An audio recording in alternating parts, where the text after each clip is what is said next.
Hey everybody, my name is Marcus, and in this video I'll show you a simple way how you can change Favicon in Webnode. So let's start. The first thing you want to do is just pin Webnode and then just click here on settings.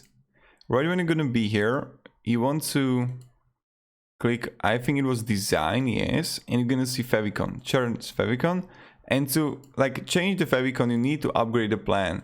So you need to first buy higher version. I'll go with the standard or mini. I recommend going with the standard. And also what you can do, guys, is just click down below in the description link, and then you will get on this site and just click buy here. So